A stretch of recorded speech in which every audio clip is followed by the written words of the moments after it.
আসসালামু আলাইকুম প্রিয় দর্শক, শেষ পর্যন্ত আওয়ামী লীগকে নিষিদ্ধ সরাসরি না করা হলেও নিষিদ্ধের মতো কিছু একটা করা হয়েছে। সেটা এরকম যে আওয়ামী লীগের বিচার হবে, দলীয়ভাবে আওয়ামী লীগকে নিষিদ্ধ করা যায় কি না যায় এই বিষয়টা নিয়ে ট্রাইব্যুনালে আলোচনা হবে এবং আওয়ামী লীগের যারা নেতা আছে তাদের বিচার হবে। এগুলি যতদিন চলবে ততদিন পর্যন্ত আওয়ামী লীগের কোনো রাজনৈতিক বা দলীয় কোনো কর্মকাণ্ড চালাতে পারবে না আওয়ামী লীগ। এই সমস্ত কর্মকাণ্ডের উপর নিষেধাজ্ঞা আরোপ করা হয়েছে। এটা এক ধরনের নিষেধাজ্ঞা বলতে পারেন।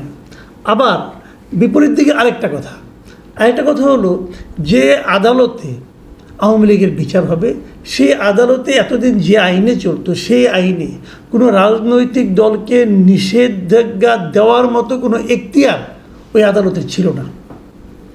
তো নতুন করে একই সঙ্গে যে বিশেষ ক্যাবিনেট মিটিংয়ে বসে আমাদের উপদেষ্টারা আওয়ামী লীগের কর্মকাণ্ডের উপর নিষেধাজ্ঞা দিয়েছেন, রাজনৈতিক কর্মকাণ্ডের উপর, সেই একই মিটিংয়ে তারা ওই ট্রাইব্যুনালকেও সেই ক্ষমতাটাও দিয়েছেন যে তারা চাইলে কোনো পলিটিক্যাল পার্টিকে নিষিদ্ধ করতে পারবে।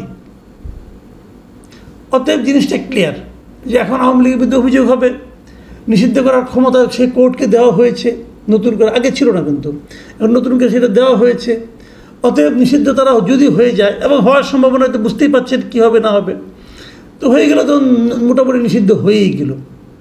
আর যদি নিষিদ্ধ না হয় তাহলে হয়তো আওয়ামী লীগ নিষেধাজ্ঞা থাকলো না, এরকম আপনি চিন্তা করে এক ধরনের সন্তুষ্টি উপলব্ধি করতেও পারেন, কোনো ব্যাপার না। তো এখন মোটামুটি বোঝা গেল আওয়ামী লীগ নিষিদ্ধ হয়ে যাচ্ছে এবং আওয়ামী লীগ এখন কোনো পলিটিক্যাল কোনো রকম অ্যাক্টিভিটিস করতে পারবে না। এটার জন্য আন্দোলন ছিল। কেমন ছিল আন্দোলনটা? সেই আন্দোলনটা কি আসলে আন্দোলন ছিল নাকি একটা পাতানো আন্দোলন ছিল? দেখুন, আওয়ামী লীগ নিষিদ্ধের ব্যাপারে এই সরকার প্রধান ডক্টর ইউনূস এর আগে একাধিকবার বিদেশি সংবাদ মাধ্যমকে বলেছেন যে কোনো রাজনৈতিক দলকে নিষিদ্ধ করার কোনো পরিকল্পনা তার সরকারের নাই বলেছিলেন, কিন্তু একাধিকবার বলেছিলেন। সেই বলার থেকে উনি বেরিয়ে আসলেন। কেন আসলেন তারা এখন বলতে পারবেন না। যে ডক্টর ইউনূসকে জিজ্ঞাসা করে উনি হেসে হেসে সুন্দর করে যুক্তি দিয়ে বুঝিয়ে দেবেন, আমি তো করতে চাইনি, কিন্তু দেশের জনগণ চেয়েছে এবং জনগণ চাইতে চাইতে আমাকে ঘেরাওবন্দ করে ফেলেছে, আমি আর কি করব।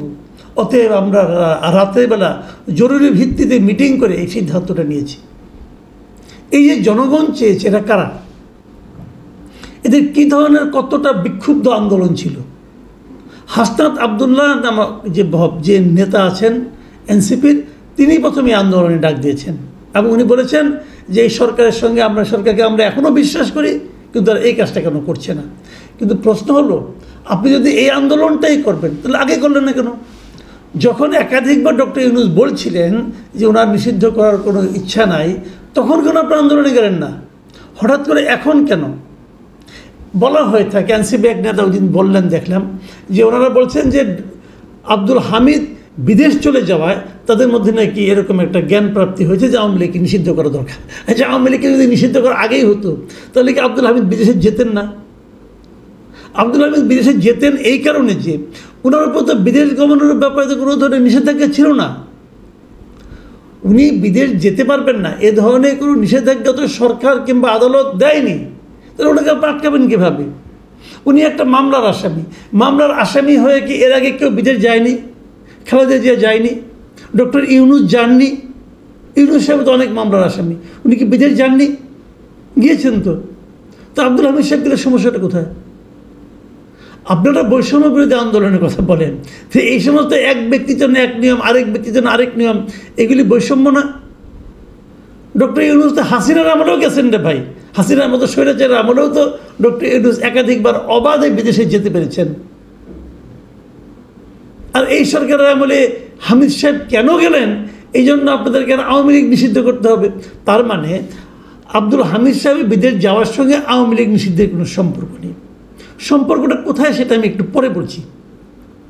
তার আগে আমি বলি আন্দোলনটা কেমন ছিল। এই আন্দোলনটাকে আমি বলছি এটা ছিল একটা সরকারের সঙ্গে এনসিপির একটা পাতানো আন্দোলন। কেন বলছি সেটাও বলি। দেখুন, যমুনার সামনে যে কোনো অবস্থান করা, বিক্ষোভ করা, মিছিল করা সব নিষিদ্ধ। ডিএমপি নিষেধ করেছে। যমুনার থেকে ডিএমপির দূরত্ব হেঁটে গেলে লাগে 2 মিনিট। তো এইটা যে হাসান আবদুল্লাহরা কয়েকশো লোক নিয়ে যে ভাঙলো, ডিএমপি দেখে নাই, ডিএমপি ফেরানোর চেষ্টা করছে, করে নাই। বরঞ্চ গরমের সময় এখানে থাকতে অসুবিধা হচ্ছে, জল পিপাসা লাগছে, এটা চিন্তা করে ওয়াসার পক্ষ থেকে সেখানে মানে পানীয় জল সরবরাহ করা হয়েছে। সেখানে মাথার যাতে গরম কম লাগে এই জন্য ঢাকা উত্তর একটা আতিক সাহেব একটা মেশিন কিনছিলেন অনেক টাকা খরচ করে, মানে 2 নম্বরই করছে অনেক, যাক অনেক টাকা খরচ করে একটা মেশিন কিনছিল, যে ওইটা দিয়ে নাকি পানির মানে ফগ মানে কুয়াশার মতো করে ছড়িয়ে দিয়ে মানুষকে ঠান্ডা করা হবে। সেইটা দিয়ে মানুষকে ঠান্ডা করা হয়েছে, আন্দোলনকারীদেরকে মানে শীতল করা হয়েছে মাথাটাকে। তো এইভাবে আন্দোলন বাংলাদেশের ইতিহাসে কখনো হয়েছে? তো যমুনার সামনে এবার হতে পেরেছে কেন?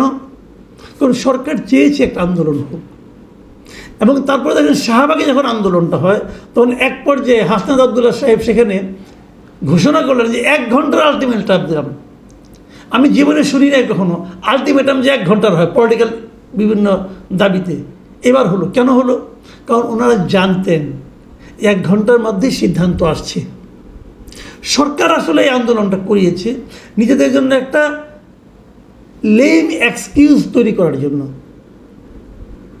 ওনারা বলতে পারেন যে আমরা আসলে চাইনি, কিন্তু চাপে পড়ে দিয়েছি। এই চাপে কি বিএনপি ছিল? এই আন্দোলনে বিএনপি ছিল? ছিল না। বিএনপির ভূমিকা ছিল এখানে সবচেয়ে, আমার বিবেচনায় সবচেয়ে পুরুষোচিত। আমি বলবো বিএনপি যে কী বলেছে নিজেও জানে না। তাদের মহাসচিব একবার বলে আমরা কোনো দলকে নিষিদ্ধের পক্ষে না, আমরা দল নিষিদ্ধ করবো না, আবার আরেকবার বলেন যে দেশের মানুষ আওয়ামী লীগকে দেখতে চায় না। তো দুই অর্থ। তার মানে ওনাদের ভূমিকা ছিল যে নিষিদ্ধ হলে হয়ে যাক, আমাদের কোনো আপত্তি নাই, কিন্তু আমি মুখে কিছু বলবো না। কিন্তু শেষ দিকে এসে মুখেও বলছে, ভাবছে যে এই আন্দোলনটা আবার এনসিপি নিয়ে যায় আন্দোলনের ক্রেডিট, তখন তো আবার আমরা কিছু বলতে পারবো না। মানে দুটোই হতে পারে, কোনটা হয়েছে আমি জানি না। এত দোদুল্যমানতা নিয়ে এরা রাজনীতি কিভাবে করে এবং ক্ষমতায় যাবার স্বপ্ন কীভাবে দেখে, এটা আমি বুঝি না। রাজনৈতিক দলে একটা স্ট্যান্ড থাকা উচিত। যদি আপনি চান যে নিষিদ্ধ চান তো বলবেন চাই, যদি না চান বলবেন না চাই না। তো আপনারা এই তাইরেনারে কেন করেন রে ভাই? মানে ভয়ঙ্কর একটা অবস্থা। যে দলটার উপর মানুষ সবচেয়ে বেশি ভরসা করে সেই দলটার অবস্থান যে এত দোদুল্যমান হতে পারে, এটা দেখে আমি হতাশ হয়েছি। তারা কোনো স্ট্যান্ড নিতে পারে না। এখন কি হবে? আমি খালি এই কথাটা বলি, কি হবে? বলেছেন কি যে আওয়ামী লীগ কোনো রাজনৈতিক কর্মকাণ্ড পরিচালনা করতে পারবে না যতদিন পর্যন্ত বিচারটা না হবে। খুব ভালো। আচ্ছা, গত 9 মাসে আওয়ামী লীগ রাজনৈতিক কর্মকাণ্ডটা চালিয়েছে কি বলেন তো? আওয়ামী লীগের গত 9 মাসে কয়টা মিছিল হয়েছে, কয়টা জনসভা হয়েছে, কয়টা কি হয়েছে, কি তাদের কি কি কর্মকাণ্ড হয়েছে বলেন? হয়েছে কোথাও? হয়নি। কার্যত গত 9 মাস তো আওয়ামী লীগের একটা মরা পার্টি।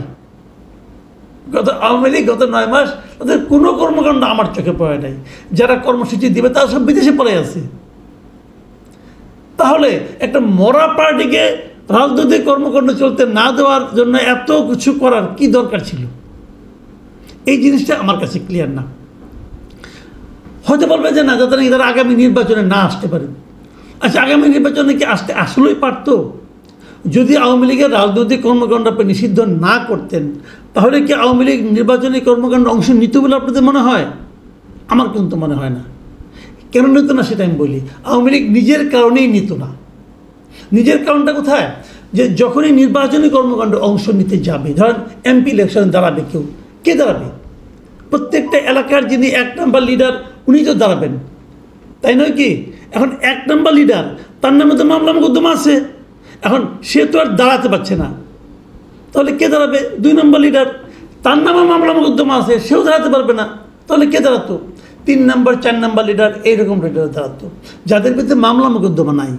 এবং মামলা মোকদ্দমা ছাড়া লোকজন যদি ইলেকশনে আসতো তাহলে কি হতো, এই ইলেকশনের পরে যখন নাকি আবার ফার্দার ইলেকশন হতো তখন কিন্তু ওই 1 আর 2 করাপ্ট লিডারগুলো আর আসতে পারতো না এলাকায়। এই জন্য ওই করাপ্ট লিডাররাই চাইতো না যে এই নির্বাচনে আওয়ামী লীগ অংশগ্রহণ করুক।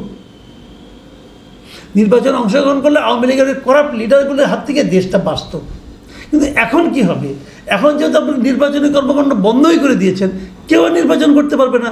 এখন আওয়ামী লীগের যারা নাকি সৎ এবং নীতিবান লোক 2-1 যারা আছে, 2-1 না প্রচুর আছে সারা দেশে, তাদেরকে কিন্তু ওই করাপ্ট লিডারদের নিয়েই আন্দোলন করতে হবে, করাপ্ট লিডারদের নিয়েই মানুষের সহানুভূতি কামনা করতে হবে। কাজে আমাদের লাভের চেয়ে ক্ষতি হলো, মানে আমাদের মানে কি, আমাদের সাধারণ জনগণের। আমরা তো এদেশে একটা ভালো রাজনৈতিক এনভায়রনমেন্ট চাই, সেটা কিন্তু আমরা হারালাম। যে কথাটা বলে আমি আলোচনাটা শেষ করতে চাই, এই যে আন্দোলনটা হলো, যে আন্দোলনের ফলে আমরা আওয়ামী লীগকে নিষিদ্ধ করতে পারলাম বলে আমরা ভাবছি, সে আন্দোলনে আসলে ছিল কারা?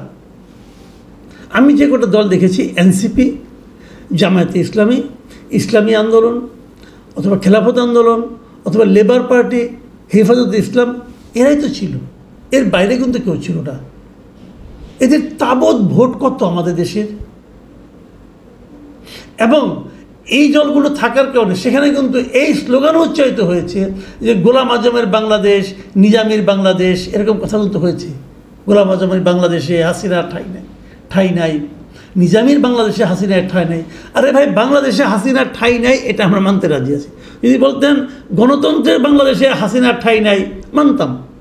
বাট নিজামীর বাংলাদেশ কী করে হয়, গোলাম আজমের বাংলাদেশ কী করে হয়? বাংলাদেশের জন্মের সময় যারা এর বিরোধিতা করেছিল, নিজামীও করেছিল, গোলাম আজমও করেছিল, তারা বাংলাদেশের জন্মের সময় বিরোধিতা করেছিল। জন্মের সময় যারা বিরোধিতাকারী তাদের বাংলাদেশ হয় কি করে? তাদের বাংলাদেশে এদের ঠাঁই নেই, এটা কেমন? তাহলে এই বাংলাদেশে আমরা কোথায়? আমরা সাধারণ মানুষ কোথায়? আমরা হাসিনাকে ঠাঁই দিতে চাই না ভাই, কথা আমার পরিষ্কার। হাসিনা যা করে গেছে তাকে ঠাঁই দেওয়ার জন্য কোনো আগ্রহ আমাদের নাই। কিন্তু এটা তার আগে প্রশ্ন হলো, এটা নিজামীর এবং গোলাম আজমের বাংলাদেশ কী করে হয়? তার মানে নিজামী এবং গোলাম আজমের যে চিন্তাধারা, তাদের প্রতিনিধিদের দ্বারাই এই আন্দোলনটা হয়েছে। ভয়ঙ্কর ইনফরমেশন, এটা একটা ভয়ঙ্কর বাস্তবতা। এই বাস্তবতা নিয়েই সামনে আমাদের হয়তো অগ্রসর হতে হবে। প্রিয় দর্শক, এখন এ পর্যন্তই। আল্লাহ হাফেজ।